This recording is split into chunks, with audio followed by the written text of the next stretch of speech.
Sir అంటే RSS వ్యాఖ్యలు, అంటే ఆర్ఎస్ఎస్ నుంచి వచ్చిన ఈ వ్యాఖ్యలు అంటే ఒక రాజకీయ కుట్రకి ఏమైనా తెరలేపే ఛాన్స్ ఉందంటారా? అలాగే ప్రధాని మోడీకి అండ్ మోహన్ భాగవత్కి మధ్యలో ఉన్నటువంటి లుకలుకలు, లేకపోతే మధ్యలో ఉన్నటువంటి కొంతవరకు కూడా వివాదాలు వీటికి ఆజ్యం పోస్తున్నాయి అనుకోవచ్చా? ఎలా ఆలోచించాలి సార్? ఖచ్చితంగా ఇప్పుడు వాళ్ళిద్దరు ఇప్పుడు ఇంటి పోరు ఎట్లా ఉంటుంది, ఇంటి పోరును బయట వాడు సొమ్ము చేసుకుంటారు కదా. జయరాం రమేష్ అదే చెప్తున్నారు. కానీ జయరాం రమేష్ కూడా ఇప్పుడు ఆర్ఎస్ఎస్ వాళ్ళు కానీ లేకుంటే బీజేపీ వాళ్ళు చురుక సమాధానం ఇస్తున్నది. అంటే ఇప్పుడు నేను కూడా అంటున్నాను, ఎందుకంటే మీరు 19 ఏళ్ళు వరుసగా అప్రతిహతంగా మధ్యన రాహుల్ గాంధీ 1.5 years చేసింది తప్ప 19 ఏళ్ళు కాంగ్రెస్ అధ్యక్ష పదవి ఇప్పటి వరకు కాంగ్రెస్ ఎవరైనా చేసిండ్రా? నేతృత్వం కాకపోతే గతంలో మహాత్మా గాంధీ, నెహ్రూ, లాల్ బహదూర్ శాస్త్రి చాలా మంది ఏవో హ్యూబ్ నుంచి మొదలుకొని కాంగ్రెస్ పార్టీ పుట్టిన 140 ఏళ్ల తర్వాత కూడా 140 ఏళ్ల క్రితం పుట్టిన కాంగ్రెస్ పార్టీలో ఇన్ని సంవత్సరాలు సోనియా గాంధీ నాకు ఎవరు చేయలే కదా. మరి ఈ పార్టీ సంగతి అడుగుతారు కదా. అందుకని సమస్య లేదు. కాకపోతే ఏంటంటే దీన్ని వాడుకుంటున్నారు. మీరు అన్నట్టు రమణ గారు మోహన్ భగవత్ కును మనకు మోడీ గారికి చెడింది అంటున్నాను నేను స్పష్టంగా. దానివల్లనే ఇప్పుడు వ్యాఖ్యలు చేశారు. ఇప్పటిదాకా ఆర్ఎస్ఎస్ కేర్ చేయకుండా తన నియంతృత్వంతో నడిపిస్తున్నారు. ఆర్ఎస్ఎస్ ఉన్నా లేకున్నా చేస్తా అనే అహంభావం పెరిగిన తర్వాతనే మొన్నటి ఎన్నికల్లో శిఖరాగ్రానికి చేరుకొని అబ్కా బార్ 400 పార్ అంటే పడిపోయి 240కి వచ్చింది. అంతేనా? అందుకనే దానికి ప్రతిగా ఓ రకంగా చెప్పాలంటే నీ అహంకారం సాగదు, నీ మొనోపలి సాగదనే ఒక హెచ్చరిక. అండ్ సార్ జనరల్ గా చూస్తే కనుక ఇప్పుడున్న కాలమాన పరిస్థితులకు అనుగుణంగా మనం పరిశీలిస్తే నాయకులు అంటే జనరల్గా పొలిటీషియన్స్ 75 ఏళ్ళు దాటిన తర్వాత యాక్టివ్గా అంటే చాలా చురుగ్గా ఉండగలరంటారా? అండ్ వాళ్ళ పర్ఫార్మెన్స్ విషయంలో ముఖ్యంగా అంటే మనం చూసాం, జో బైడెన్ కావచ్చు, లేకపోతే సమ్ టైమ్స్ ట్రంప్ ఆల్సో మనం చూసాం కదా సార్. వాళ్ళు ఎక్కడికో వెళ్ళి ఏదో మాట్లాడుకుంటూ ఉండడం తమలో తాము, ఇలాంటివన్నీ అంటే వయసుతో వచ్చేటువంటి మార్పులు అవన్నీ వాటిని మనం విమర్శించక్కర్లేదు. కానీ సో అంటే వీళ్ళు ఇంత యాక్టివ్గా ఉండగలరా నిజంగా మనం ఇవన్నీ పక్కన పెట్టి ఆలోచిస్తే? మంచి ప్రశ్న రమణ గారు. ఏమంటే ఈ మధ్యన అమెరికన్లు యువత ఒక ఊరేగింపు తీసుకుంటూ మాట అన్నారు, ముసలి వాళ్ళు యుద్ధాలను ప్రోత్సహిస్తున్నారని చెప్పి. ముసలి వాళ్ళు 4 నెలలు నడిపాడు, నేను 5వ వారిని కలిపాను.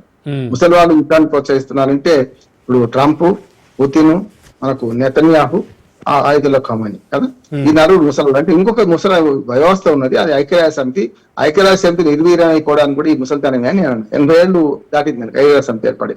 నానాజాతి సమితి 30 ఏళ్ళకే ముసలిది అయిపోతే 19 తర్వాత 44కే ఇది 80 ఏళ్ళు అయింది ముసలిది అయింది అన్నాను. ఇక్కడ కూడా నేను ఏమంటున్నాను అంటే రాజకీయాలు ఇండియాలో ఒకటి ఏంటంటే మనకు రాజకీయాల ప్రారంభ వయసు 40-50, కానీ ఈ మధ్యన యూత్ వస్తున్నారు. కాబట్టి యూత్ అంతా వారసులుగా వస్తున్నారు రమణ గారు. చూడండి ఎక్కడైనా సరే ఇప్పుడు మనకు రాజకీయాల్లో యూత్ వచ్చి ముఖ్యమంత్రుల దాకా కాగలిగిందంటే చాలా వరకు వాళ్ళ తండ్రులు, అమ్మమ్మలు, నానమ్మలు వాళ్ళు వచ్చిన వాళ్ళు అందరూ కూడా ముఖ్యమంత్రులు కానీ ఇంకా ప్రధానమంత్రులు కూడా కదా.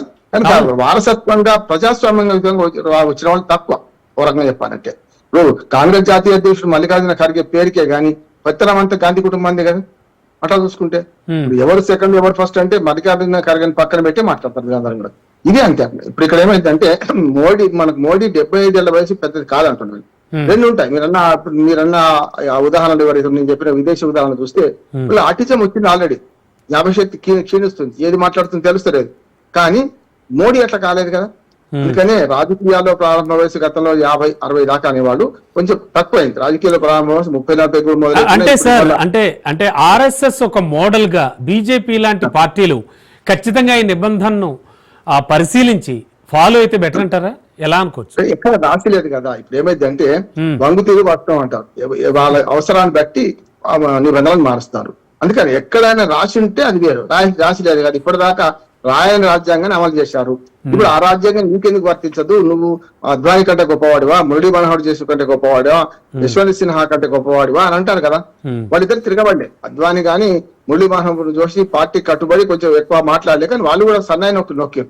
కానీ ఇప్పుడు యశ్వంత్ సిన్హా అయితే డైరెక్ట్ వ్యాసాలు రాసిండు కదా మోడీ మీద, డైరెక్ట్ గా వ్యతిరేకించింది కదా. అయితే 75 ఏళ్ల పరిమితి ఎవడు పెట్టిండు మన ఉన్నదా అని చెప్పి కనుక వాళ్ళని అట్లా చేశారు. కనుక ఇప్పుడు నీవు నేర్పిన విద్య నీరజాక్ష అన్నట్టు ఒకవేళ అడుగు పెడితే 3-4 వేలు వెనకకున్నాయి మోడీ వైపు. అందుకని ఇప్పుడు జయరాం రమేష్ కాంగ్రెస్ పార్టీ అనడానికి అర్హత ఉందా లేదా తర్వాత సంగతి. కానీ విత్ ఇన్ ద పార్టీ బీజేపీలో కూడా ఈ చర్చ జరుగుతుంది. గతంలో వెంకయ్య నాయుడు లాంటి వాళ్ళు కూడా మోడీ భక్తుడు కాదు. వెంకయ్య నాయుడు గారు ఆనాడు అద్వానీ ఉన్నప్పుడు ఆయన ప్రెసిడెంట్, ఇది మన ఇండియన్ వైస్ ప్రెసిడెంట్ మన వెంకయ్య నాయుడు గారు. ఉమ్, మోడీ వచ్చిన తర్వాత తగ్గాల్సి వచ్చింది. మోడీ వచ్చిన తర్వాత వెంకయ్య నాయుడు గారికి రాష్ట్రపతి పదవి వచ్చేది ఉండే, కానీ మెల్లమెల్లగా తన సమాన స్కందులు పై వాళ్ళని పక్కన పెట్టిండు, తన సమాన స్కందులు కానీ తనకంటే సీనియర్లు కానీ పక్కన పెట్టిండు మోడీ. అది వెంకయ్య నాయుడు ఇట్లా కావచ్చు. అంతకు ముందే మోడీ గుజరాత్ ముఖ్యమంత్రి కాకుండా ఉన్నప్పుడే మన చంద్రబాబు నాయుడు గారు మన ఆంధ్రప్రదేశ్ ముఖ్యమంత్రిగా ఉన్నాడు కదా, ఆయన సీనియర్. కూటమిలో కూడా ఒక రకంగా చెప్పిన కలకలం రేపు కూటమి నుంచి వెళ్ళగొట్టిన పరిస్థితి కూడా చూసాం కదా. చంద్రబాబు నాయుడు మోడీ ఒకటి, కానీ అప్పుడు మధ్యన పోయింది కదా. అట్లా చూసుకుంటే పార్టీలో కానీ పార్టీ బయట కానీ తనకు సమాన స్కందులు ఉంచుకునే ప్రయత్నం చేయలేదు, పెద్దవాళ్ళు తొలగించారు. ఇప్పుడు కూడా ఏమంటున్నానంటే ఈయన వ్యాఖ్యలు మోహన్ భగవత్ వ్యాఖ్యలు ఖచ్చితంగా ఇది మోడీని ఉద్దేశించని నేను అంటున్నాను. జయరాం రమేష్ వ్యాఖ్యలతో ఏకీవిస్తూనే వాళ్లకు వాళ్ళ పార్టీ గురించి బీజేపీ పార్టీ గురించి అర్హత వాళ్ళకి లేదు. అట్లాంటప్పుడు సోనియా గాంధీ సమర్థించదు కదా. సోనియా గాంధీ అనారోగ్యంతో ఉన్నారు, చాలా దుర్మార్గంగా ప్రతిసారి విదేశాలకు వైద్యం చేసుకుంటున్నారు. సోనియా గాంధీ ఇంత పెద్ద చేస్తున్నది. సార్ మరో విషయం ఏంటంటే ఖచ్చితంగా ఇప్పుడున్న కాంటెంపరీ పాలిటిక్స్ లో యువతకి అవకాశాలు ఇబ్బడి ముబ్బడిగా రావాలి, యువతకి ఖచ్చితంగా అవకాశాలు రావాలంటే ఈ వృద్ధులందరూ తప్పుకోవాల్సిందే అంటారా? ఖచ్చితంగా నేనేమంటున్నాను రమణ గారు, ఇప్పుడు యువత ఎప్పటి నుంచి నేను చెప్పాను వారసత్వంగా తప్ప వస్తలేరు. అందులో మన పురుషాధిక్యం వాళ్ళ అందులో కూడా. ఉదాహరణకు మనకు శరద్ పవార్ కు మగపిల్లలు లేరు కనుక సుప్రియ సూలే వచ్చింది. చూడండి తమిళనాడులో స్టాలిన్ కనుమొళి స్టాలిన్ వచ్చింది కదా, ఆంధ్రప్రదేశ్ లో జగన్మోహన్ రెడ్డి షర్మిల జగన్మోహన్ రెడ్డి వచ్చింది కదా, తెలంగాణలో కేటీఆర్ వచ్చింది కదా. మీకు 100 ఉదాహరణలు చెప్తాను. ఇట్లా అంటే ఇద్దరు వారసులుంటే మగ వారసుడికి ఎక్కువ విలువిస్తున్నారు చూస్తున్నాం మనం. అట్లాగే వారసత్వ రాజకీయాల్లో చూసుకుంటే ప్రాంతీయ పార్టీలన్నీ ప్రైవేట్ ఆస్తులుగా మారిపోయినప్పుడు వారసత్వ రాజకీయాల్లో ముఖ్యంగా తమ పిల్లలు చేస్తారు, అందులో మగ పిల్లల్ని చేస్తారు. ఇదంతా ఉదాహరణ.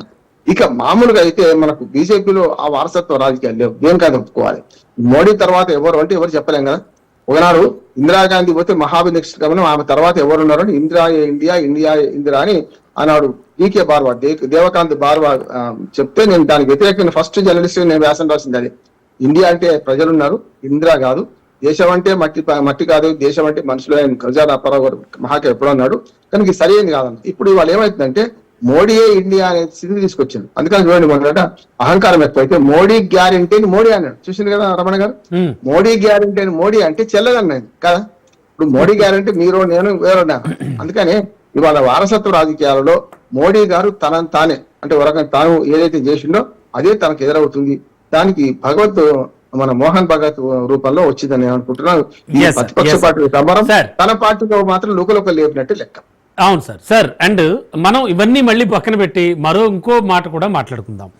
ఒక వ్యక్తి శారీరకంగా కానీ మానసికంగా కానీ చాలా చురుగ్గా ఉన్నప్పుడు, అండ్ ముఖ్యంగా ప్రధాని మోడీ గురించి మనకు తెలుసు. అంటే ఏదో ఒక పాటలో అన్నట్టు మీరు చాలా చెప్తూ ఉంటారు ఇలాంటి సామెతలు. అలాగా అంటే అందరూ ఒకవైపు నేనొక్కటి మాత్రం ఒకవైపు అంటూ ఉంటాడు. అలాగా ప్రధాని మోడీని మాత్రం మనం డిఫరెంట్గా చూడాల్సి వస్తుంది ఖచ్చితంగా. ఆయన యాక్టివ్నెస్ కానీ ఆయన పరిపాలనా దక్షత కానీ. మరి ఈ నేపథ్యంలో ఇప్పుడు అటువంటి సందర్భంలో ప్రధాని మోడీ లాంటి ఆయన సర్వీసెస్ దేశానికి చాలా అవసరం కదా. సో మరి ఇటువంటి వాళ్ళని మరి మనం నిర్లక్ష్యం చేసినట్టు అవుతుందేమో. అదెలా ఆలోచన ఎలా ఉంటుంది సార్? ఏమనుకోవచ్చు దానికి? పాట అన్నారు కనుక కొంతమంది యువకులు పుట్టుకతో శ్రీశ్రీ గారు ఎప్పుడు రాసింది. కానీ కొంతమంది నిబద్ధత గల వాళ్ళు వయసుతో సంబంధం లేకుండా సమాజానికి ఆ పాట గుర్తొస్తుంది. అందుకని ఏమంటారంటే కొంతమంది యువత ఉన్నా కూడా ఇప్పుడు ఉదాహరణ రాహుల్ గాంధీ ఉన్నాడు, నిజంగా వాళ్ళ తండ్రో లేకుంటే వాళ్ళ నానమ్మనో ఆ ఉత్సాహం కనిపిస్తుంది మీరు ఎంతైనా చూస్తే కదా. అదే ప్రియాంక గాంధీలో కనపడుతుంది మనం. అట్లానే ఎక్కడ కళ్ళ ఉత్తరవాది పోలిక కాదు, కొంచెం సాఫ్ట్ ఉంటుంది, రఫ్ గా ఉంటారు. ఇక్కడ ఏంటంటే మోడీ గారిని ఇప్పుడు నేనేమంటున్నా అంటే సంపూర్ణమైన ఆరోగ్యం ఉన్న ఎవరు చేసినా తప్పు లేదంటున్నాడు. 75 ఏళ్ళు 80 ఏళ్ళు అనే సమస్య కాదు. చాలా మంది 60 ఏళ్ళకే అస్తో తయారైపోయి పెట్టుకుని నడిచే వాళ్ళని చూస్తాం, వయసులో తేడా ఉన్న వాళ్ళని చూస్తున్నాం కదా మనం. మన శారీరక నిర్మాణం ముఖ్యంగా పుట్టుకతో వచ్చిన కొన్ని జీన్స్ కూడా పనిచేస్తాయి మన రమణ గారు. కనుక ఏ రకంగా చూసినా మోడీ ఇప్పుడు రిటైర్ కావాల్సిన అవసరం లేదు అంటున్నాడు. ఎందుకంటే ఈ సంధికాలం రిటైర్ అయితే లేరని కాదు, వస్తారు. అమిత్ షా రావచ్చు, రాజ్నాథ్ సింగ్ సమర్థులు లేరు, కానీ గడ్కరీకి కూడా పేరున్నది, గడ్కరీ కూడా రావచ్చు కదా. మోడీ పోగానే బీజేపీలో నాయకత్వ కొరత వస్తుంది అనేది అబద్ధం, రాదు. కానీ మోడీ ఈ 2029 ఎన్నికల దాకానే ఉండి నడిపియాలని బీజేపీ వాళ్ళు కోరుకుంటారు. వయసు ఆటంకం కాదు కదా, మానసికంగా ఉత్సాహంగా ఉన్నాడు. శారీరకంగా ఇవాళ విమానం ఎట్లెక్కితే దిగుతున్న చూస్తున్నాం కదా మనం. ఎస్ సార్, విమానం దట్స్ ఎక్కడం- వాట్ నేను అందుకే అడిగాను.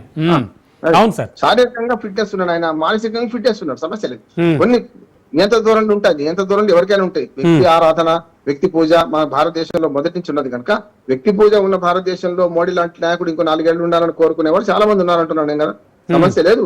మోహన్ భగవత్ వ్యాఖ్యలకు కలత చెంది అయ్యో అని ఏమంటారు తనకు తాను శిక్ష విధించుకునే అవకాశం కూడా మోడీకి లేదు.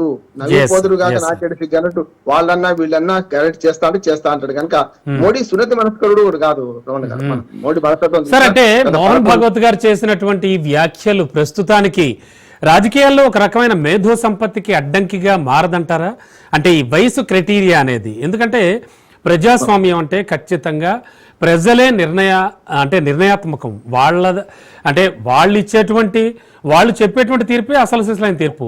అంతేకాని ఇలా ఒక పర్టికులర్గా ఒక పార్టీకి చెందిన వాళ్ళు, ఒక సంస్థకు చెందిన వాళ్ళు ఈ వయసు అడ్డంకి అనేది మరి ఖచ్చితంగా అడ్డంకిగానే మారుతుందిగా మేధో సంపత్తికి కాదు.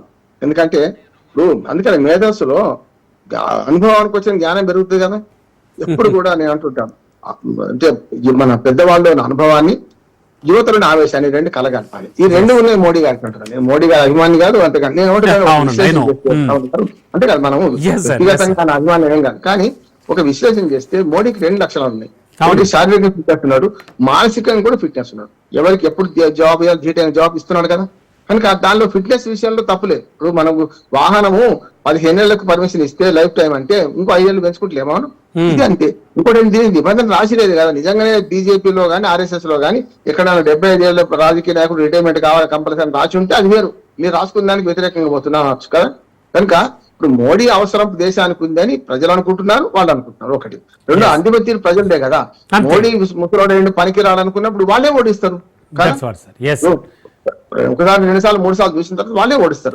కనుక అంతిమ న్యాయ నిర్ణేతలు ఎన్నికల్లో ప్రజలే కనుక ప్రజలు ఈ ముసలాయన వద్దనుకునే దాకా కొనసాగాల్సిందే.